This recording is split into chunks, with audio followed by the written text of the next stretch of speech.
and what's and whys and wherefores. Here you'll find your what-nots and therefores. So come on along, let's find out what's going on. Where's and when's and who's and what's it's. No matter what your taste, you can trust it's the place where you can find out all your new Disney news.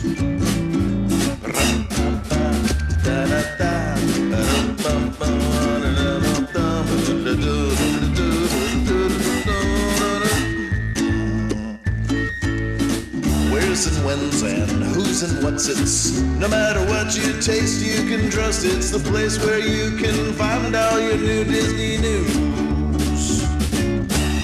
Welcome to the Sweep Spot Podcast current events as of March 31st, 2023.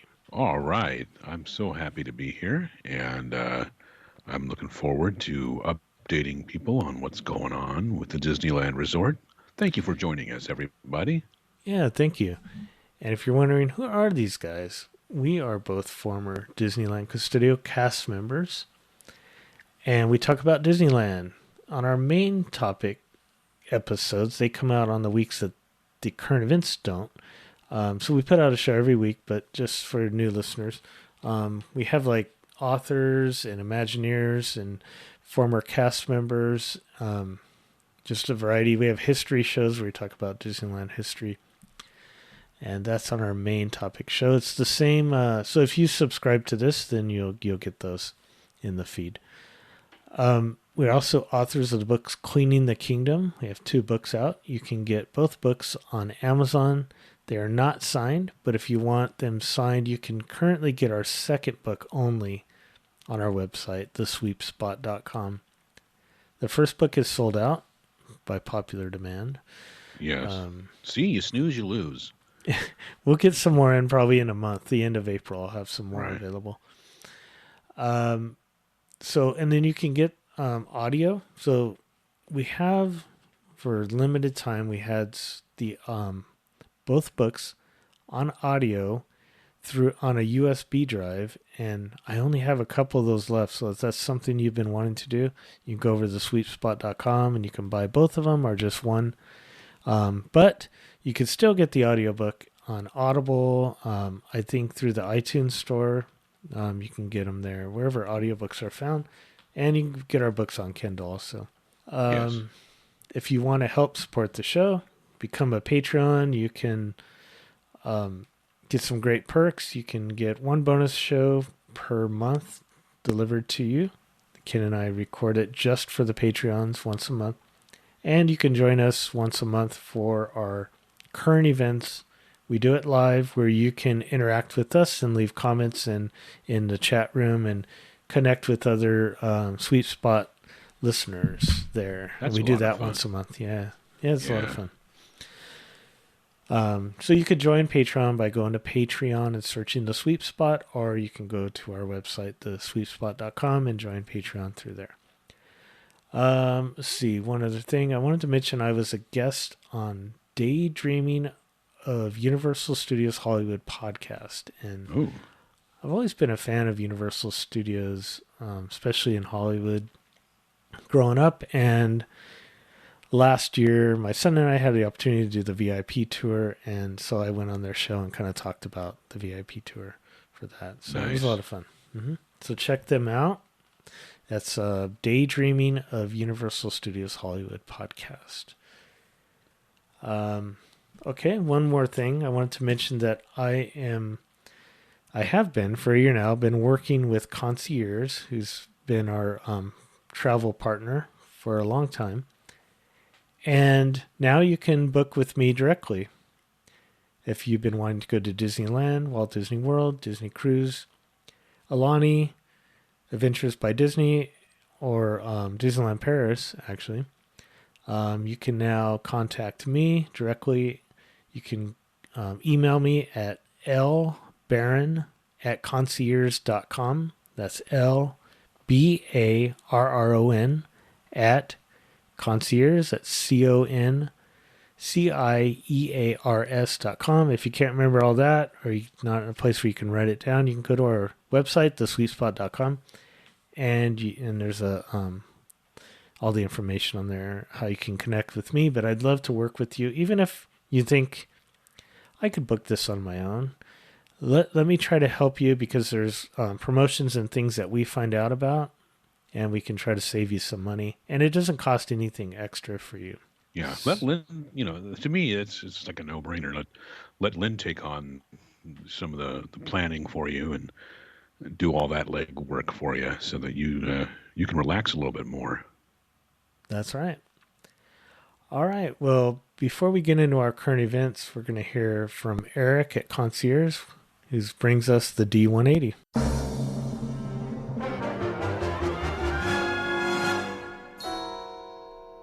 Hello, everyone. This is Eric Johnson with Concierge, and welcome to the D180. While Ken and Lynn cover all things Disneyland, in the D180 we take a spin around the rest of the Disney universe, and we do it in 180 seconds. Let's jump right in. We start our journey in Walt Disney World, where Disney's Animal Kingdom is about to celebrate its 25th anniversary. The park opened in April of 1998 on Earth Day, adding a completely unique experience to the Walt Disney World Resort. Since that time, Animal Kingdom has expanded in giant ways, bringing exciting attractions, fantastic vistas, and top-rate dining to a park already known for conservation and innovative animal care. Through these 25 years, the Disney Conservation Fund has directed over $120 million to organizations that improve our world and save the lives of animals and natural landscapes. If you have never been to Walt Disney World, this might be the year to drop by. You can stay at the Animal Kingdom Lodge for 25 to 30% off much of this summer. If you're in for the whole Animal Kingdom experience, though, you definitely want to stay in full view of the savannah, enjoying your morning breakfast with a view of giraffes enjoying theirs. It might be a few years off, but get ready for some more adventures on the high seas. Disney Park and Experiences Chairman Josh D'Amaro announced a partnership with the Singapore Tourism Board. Disney Cruise Line will establish a home port in Singapore for its 7th ship starting in 2025. This is an exciting step for Disney, opening up a whole new world of cruise destinations out of Asia. We don't know much about this ship yet, but Disney promises it will be packed with all of the activities and perks we have come to expect from the cruise line. I'm sure it will have plenty of characters to meet, great food to eat, and fun for the entire family. I can't wait to hear more about this new line. Let's head northeast a little ways, up to Shanghai Disney Resort. Taking its cue from the Flower and Garden Festival in Epcot, the Shanghai Park is also decked out in colorful springtime blooms. Just like its Orlando counterpart, elaborate topiaries of your favorite characters are spread throughout the park, including Duffy and Lena Bell, characters we don't see too much around here. And speaking of Duffy and his pals, each one has a new costume specifically for spring. Each colorful outfit reflects a particular flower, resulting in a pastel rainbow. Lena Bell, Duffy, and Shelley Mae dressed as Freesia, Cherry Blossoms, and Hyacinth. These are all fun takes on these characters that are very popular in the Asian parks. And speaking of flowers, you should see these pics of floral displays around Shanghai Disney. The park is always gorgeous, of course, and the enchanted storybook castle at the center quietly shouts, "Eat your heart out, Walt Disney World!" This springtime, Shanghai's horticulturists just kind of look like they're showing off. Shanghai Disney's grounds explode with color, texture, and shapes appropriate to their setting. Start in the Gardens of Imagination, where cone-shaped giant lupines mimic the spires of the enchanted storybook castle itself in the distance. Head toward the Frozen Sing-Along, and you'll finding an increasing amount of snow roses that paint the walkways white. Disney parks are well known for their floral displays, but really, these go a step beyond. And that's 180 seconds. I hope you enjoyed our quick spin around the rest of the Disney universe. If you'd like to learn more about these Disney adventures or just have a few questions, please come on over. Visit the social media and websites of both the Sweep Spot and us, their official travel planners concierge. We look forward to planning something special for you and your family. I'm Eric Johnson, and this has been your D180.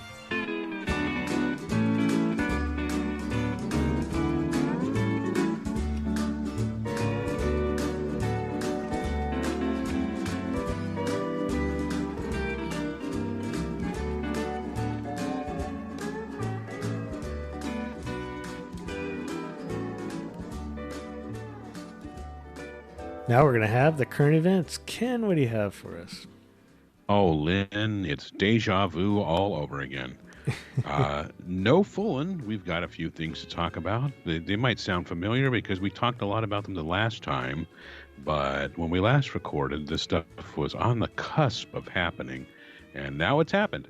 So the first story we have is from Brady McDonald in the Orange County Register. Disneyland trades Toontown cartoon chaos for family-friendly calmness.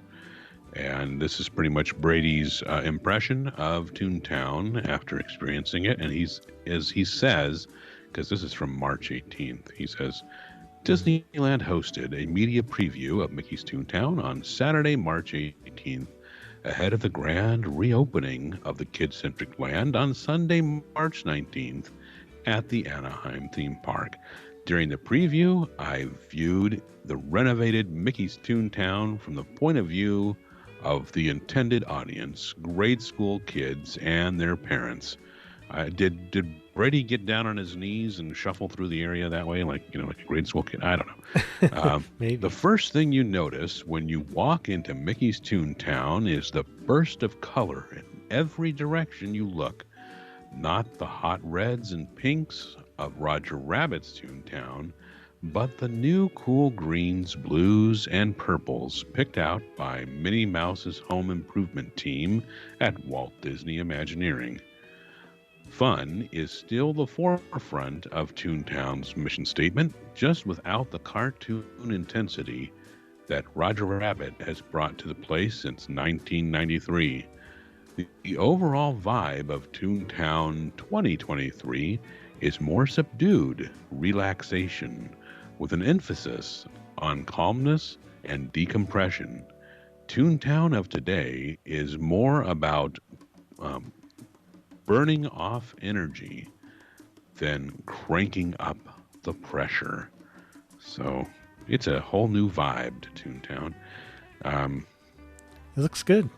Yeah, it's a good thing that Disney's willing to refresh something like Toontown, Yeah. We were kind of wondering, before they announced Mickey and Minnie's Runaway Railway, we were kind of wondering, if Toontown's days were numbered. And the Runaway Railway is enough of an addition, but to go ahead and just give the whole land kind of an overhaul, Mm-hmm. That's a good thing. It's a lot of theme park companies might have just kind of said, people will come there whether we do that or not. But putting in the effort to make it different and refresh it, I think is really nice. As Brady continues, he says, need a place for the kids to run off some steam? Head over to Fort Max, where they can climb on a mini version of Redwood Creek Challenge Trail at DCA. Looking for a spot to get out of the sun? Sit for a while under the shady trees on the new artificial lawn in front of Mickey's house. In search of a place to wind down after a hectic day at the park? Chill out in Popcorn Park in the quiet back corner of the revitalized land. I don't like that name, Popcorn Park. Popcorn is evil, so I don't know why they put that there, but Because it's all over the ground. I don't know. It's all over the ground. Yeah, you don't have to sweep it. The sweeper should say, I'm not going to sweep that up. It's Popcorn Park. That's the way it's supposed to be. Hold on tight to your wallet when you exit through the gift shop after riding Runaway Railway. Engineer Souvenirs has a demonstration play table where kids can test out the new radio-controlled car, which is $50, and train, which is $150, thematically tied to the new attraction. When it's time to eat, Cafe Daisy offers something for Mom, the $13 spring garden wrap, Dad, the $10.50 pizza flopover, and the kids, which the $8 mini corn dogs. My guess is they'll sell you the food even if you're not a dad or a mom or they'll sell the dude the spring garden wrap, and Right. they'll sell mom the pizza flop over. They you don't have to fill those roles. Let's see. The official Disney Parks blog finally had a story. This one was by Kelsey Lynch, Public Relations Director, and it was Mickey's Toontown reopens today in Disneyland Park. Of course, this was back on March 19th. And as it says here in that official story, yesterday, Disneyland Resort President Ken Potrock hosted a dedication moment in the land, welcoming everyone back to Mickey's Toontown. Ken was joined by Mickey Mouse and the residents of Toontown to celebrate this milestone with cast members and media. I want his name tag. It says Ken, so I think I should be able to get that name tag. I might be a little bit biased, but I think Ken is a fine name for a Disneyland president. Well, MiceChat.com, of course, has this all covered. They have Disneyland Toontown reopened, essential guide to the rides, food, shopping, and more. And as it says here, join Dusty Sage for the opening dedication and then a complete walkthrough of the new Toontown. So if you want to see everything, how it looks, go ahead and do that. You can also find, there's a story with photos and videos, tour the reimagined Mickey's Toontown at Disneyland, and that's over at Laughing Place. So you can go to either site and get plenty of views of what it looks like if you haven't been in to see it yourself yet. Now, MiceChat.com also had a very interesting story about the technology involved in Runaway Railway. And as usual, all these stories will be available on our website, thesweepspot.com. That's our official website. Don't settle for any imitators. Thesweepspot.com, the current event show notes. You can click through and read all of these things. Now, if you don't want any spoilers as far as the technology goes for that attraction, that's fine. But I'm just going to read a little blurb from the story, and it's not going to spoil anything, I don't think. It says, many park goers don't realize that Disneyland's newest attraction is also one of Disney's most technologically advanced rides, integrating trackless ride vehicles, projection mapping, animatronics, physical set pieces, lighting, and effects to create the off-the-rails adventure. So they don't tell you about the trap doors that you fall through. So No. Did I say that out loud? I'm sorry, folks. Okay, well, there was something else that reopened that was refreshed. Wasn't closed as long, but it was the Indiana Jones Adventure. So where we've got, now that it's been a couple weeks, we've seen video. It's hard to get good video on that attraction, but some people manage to do it. And at laughingplace.com, we have a video, Indiana Jones Adventure reopens at Disneyland, refreshed with new digital effects. They actually have a before and after. So you can see what it looked like before the renovation and what it looks like now. So that's good.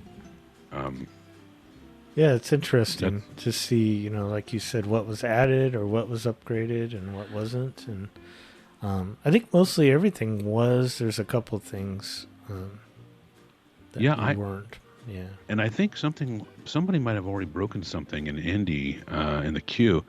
Oh. And I think you were mentioning before something about that in Toontown, that there's wear and tear already. Yeah. Which is to be expected. I mean, there's going to be wear and tear, but you've got to just maintain things. There will always be wear and tear, no matter how tough, what materials you're using. There's going to be wear and tear. It's only been a few weeks, so. Well, it's Imagineering. I'll often try to use stuff that'll last, but when you have thousands and thousands of guests going after it, it's going to take a beating. The Indiana Jones story continues as it says, after operating for a few years with quite a few effects not operating, the Indiana Jones adventure reopened at Disneyland following a 3-month refurbishment, looking better than ever. Imagineering has plussed up the ride with 2 new digital effect scenes designed to demonstrate the power of Mara, the antagonist deity within the Temple of the Forbidden Eye at the center of the story unfolding in the attraction. New projection mapping has been added to the stone face of Mara in the center of the lava pool, and a new electric chasing effect has been added to the hallway that was previously in complete darkness prior to the rat projection scene. You used to see the rats would bring out this little projector and they would show you movies. That was that was how the rat projection scene worked. Speaking of the rat projection scene, that has been replaced with new projection mapping of the temple collapsing, along with a few practical props. So it's great that they're willing to do that, willing to restore things, change things a little bit. Unfortunately, some things from the original attraction just aren't coming back, and might not ever come back. But they've added a couple of other things. So hopefully the guests enjoy it and it looks good and it's not looking like, gee, what happened? Seemed like something was supposed to happen there, but it didn't. Well, the beginning, right? The Chamber of Destiny. You go through different doors. You used to get, it was a very nice effect about the Chamber of Destiny as to which Hall of Promise you were going to go into. Right. Now I think it's just the middle one. Yeah. Yep. Oh, well. Yeah. Their ice machine doesn't work, Anyway. Speaking of Lucasfilm, Disneyland plans Star Wars month in May with return of Hyperspace Mountain. And this was reported in the Orange County Register. This was Brady McDonald. That Disneyland is expanding the May the 4th unofficial Star Wars holiday into a month-long celebration of all things related to the 1970s sci-fi epic space opera that has spawned movie sequels, television shows, fan conventions, and theme park lands. Hyperspace Mountain will return to the Anaheim theme park from May 1st to June 3rd as part of Star Wars month. So, great. Have you done Hyperspace Mountain? Yeah, it's been a little while. Probably been a few years before the shutdowns, for sure. Yeah, I think they first started it in 2015, and it looks good. I enjoy it a lot.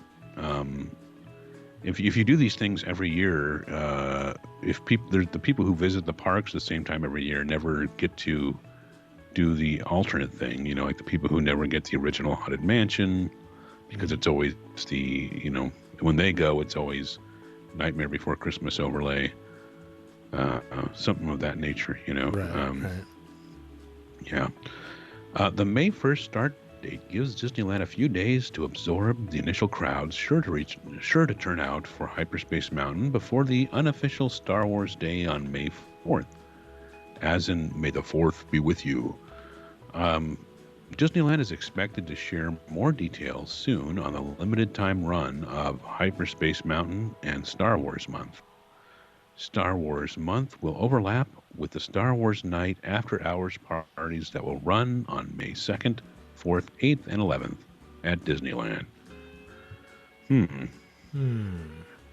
Yeah, if they do these every year, maybe one year they want to give it some time. They can just say it's glowing away forever, and just not do it. And then they bring it back a year later. They say, oh, it's back, back by popular demand. That's right. They wouldn't do something like that, would they? No. Okay. Well, MiceChat.com has that story. The force is strong with the return of Hyperspace Mountain at Disneyland. So you can click through if you want to read that.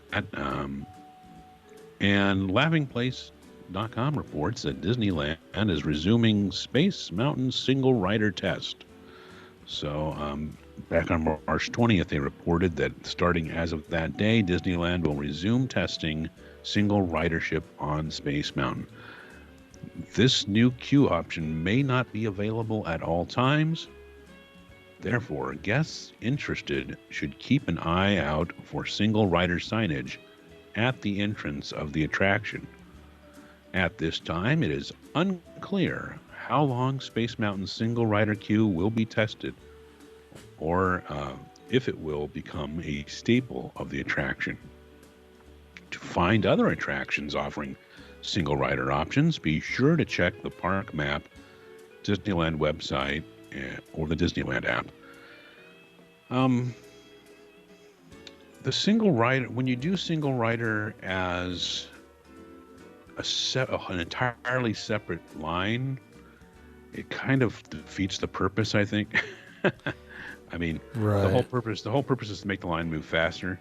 I don't know. Space Mountain, you don't have a lot of ability to go back into the crowd, into the line, and say, "Hey, do you have? I'm looking for one person. So I can see why they separated out. But either from the way, start. they would be sending rockets with one. Like if you had a party of 3, they would still be sending rockets with one missing, right? Right, unless they can say, well, I'm looking for one. Okay, come on through. But Space Mountain doesn't really. You don't really have a lot of room for that. It's not like like it's Matterhorn. not like like Matterhorn. It's just it's very easy to go one. I'm looking for one. Yeah. Yeah, but this way they don't have to yell and look. They're just right there. Yeah, and if you're willing to, if you're a key holder or you're like a convention goer who's going by yourself, or it can be a way to bypass the long wait. So and certain attractions, it's more amenable to that. Like Radiator Springs Racers, it's 3 seats across. Mm-hmm. So so it's 6 people total for the car. And what happens if it's a party of 4? It's like so you got 2 and 2 or 3 and 1. If you're gonna have 3 and 1, you want 1 or 2 people to round out the rest of it. So yeah, it's interesting. See if it lasts. There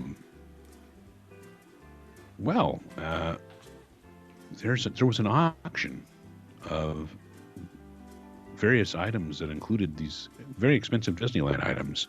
Brady McDonald reported in the Register that there's a story back on March 26th that says 10 most expensive Disneyland items, an auction of nearly 900 theme park collectibles. And as it says here, an auction featuring hundreds of Disneyland items was expected to fetch as much as $50,000 a piece. Will give Disneyana collectors a chance to add a bit of the Anaheim theme park's history to their personal memorabilia collection. Heritage Auctions will hold the Art of Disneyland auction. Well, they already have, but when the story was written, it was on Saturday, March 25th and Sunday, March 26th. Select auction items can be previewed at the Beverly Hills Auction House daily. Did you go, Lynn? Which item did you buy? I wish. No, I can't. The auction includes nearly 900 items designed to make Disneyland fans drool, with everything from ride vehicles to character costumes to attraction posters from Walt Disney's original theme park. They had the honeybee, the honey, the hive that used to be in the Country Bear show. Oh yeah. Mm-hmm. I think it was up on the piano. Yeah. They had that. I thought for sure you were buying that. Oh, that would have been great. Yeah. I wouldn't mind a bench from Disneyland. They have a bench. They have a Skyway.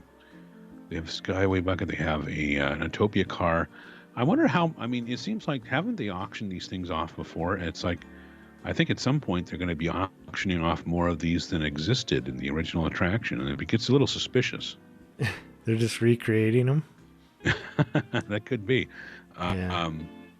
But if I could, I would like one of the Skyway gondolas and the people mover cars. I'd like to have one of those and turn it into like a walk-in bath or a hot tub or something.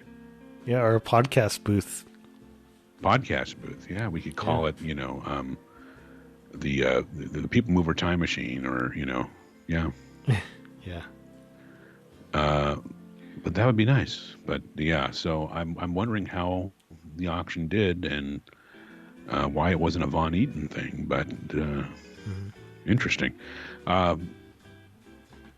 There really should be a place, I think that should be in a museum, Yeah, that's what I was thinking. Like, yeah, sometimes it'd be nice to see these things. I picked up on that before you could actually say it. I must be clairvoyant. They would, I really think there should be a place at a Walt Disney World, You could have a place, you could have a warehouse for this stuff, maybe even a recreation of some old attractions. Maybe, some of them you might have to do it with VR, Right. But you could have stuff there. You could have you could sell food and merchandise there, and it would more than cover the cost of operating it, But I guess it's just easier to sell them off as opposed to putting them on display somewhere. I don't know. Huh. Maybe Yeah. it's a missed opportunity, Yeah.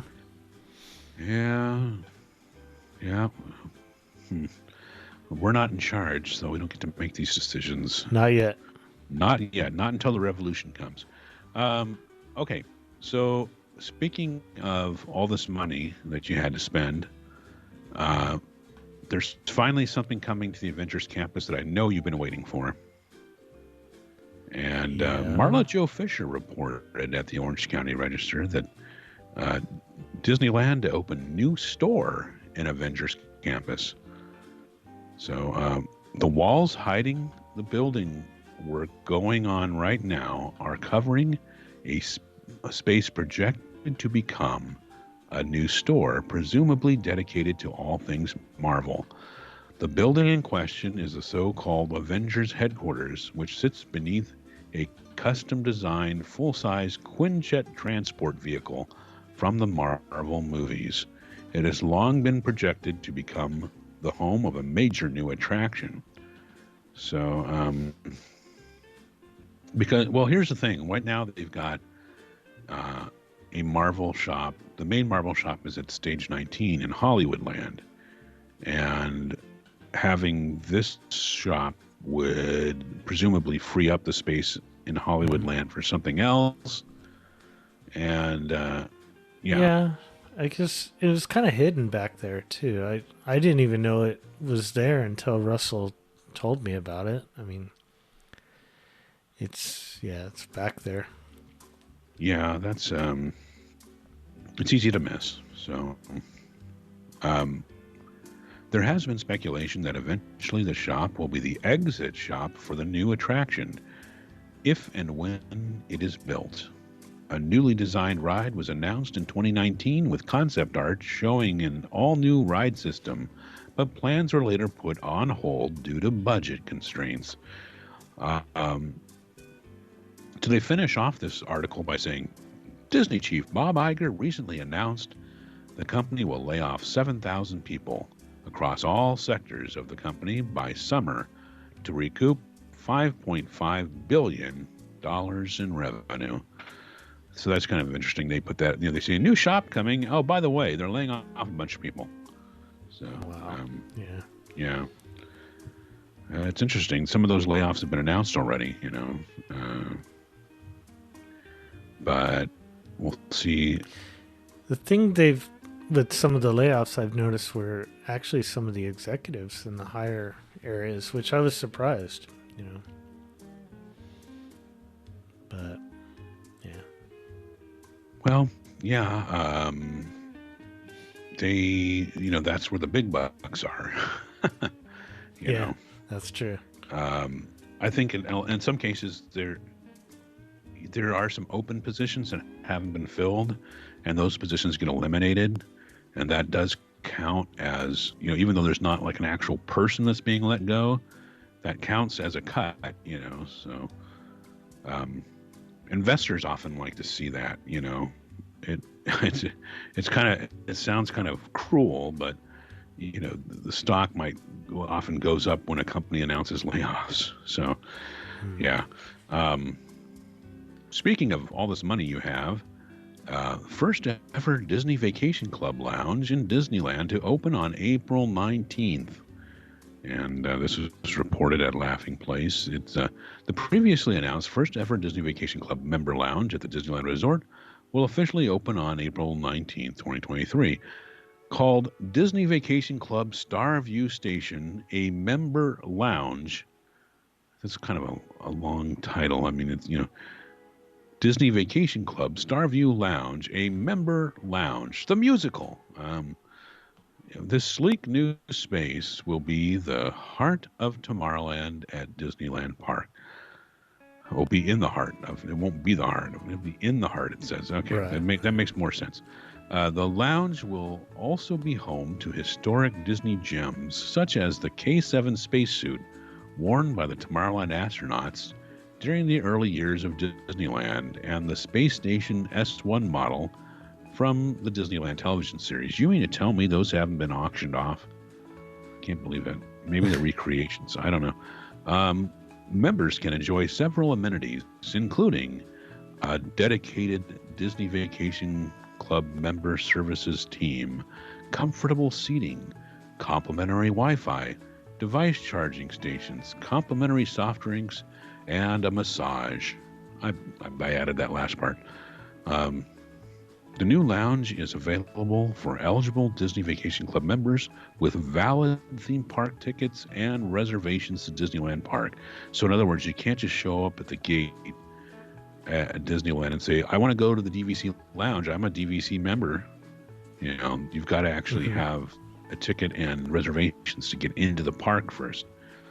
But yeah, I mean, if they're not doing anything else with Tomorrowland right now, with the Star Wars Launch Bay building, you might as well put some lounges in there.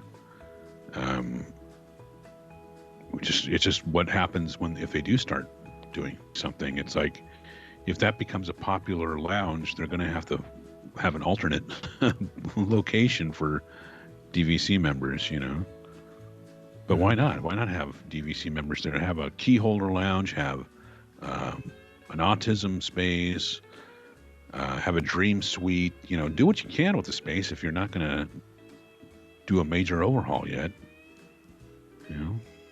Right. Yeah. All right. So micechat.com has that story, and you can click through and read up on that. Dusty Sage has that.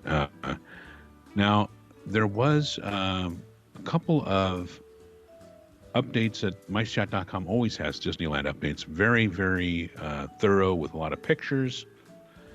If you want to see everything that's happening in detail, and there was one from Andy Castro on March 20th called Disneyland Tune-Up, Colorful Enhancements and New Magic. And that update starts off with Mickey's Toontown is back. The kid favorite land has officially reopened from a major overhaul that saw its landscape completely reimagined alongside the addition of tons of new interactive elements. The end result is a land rich with opportunities for both play and rest, imagination and exploration. But for many adults, the good news was the return of the popular Indiana Jones adventure, which received some exciting new magic and an impressive refresh. Meanwhile, various refreshments and construction projects continue. Various refurbishments and construction projects continue. Of course, sometimes we call refurbishments refreshments, but didn't want you to think it was food. They continue throughout the resort as spring break crowds descend on Disneyland. And then there was an update by Mike Kendrick on March 27th called Disneyland Update Avengers Campus Construction Splash Dash Retuned and more. So spring is in the air. The Disneyland Resort is sporting vibrant springtime flowers. There's an extra pep in our step, and the spring breakers have arrived in droves to enjoy some pre-Easter fun. To top that off, there have been some amazing accomplishments with projects wrapping up around the resort over the past couple of weeks, and with these projects finishing in time for spring break, attendance caps have been raised, which has made things feel extra crowded at times. Mm-hmm. Well, it's, yeah, I mean, there was some news that I think the newspaper made for itself and then kind of walked back.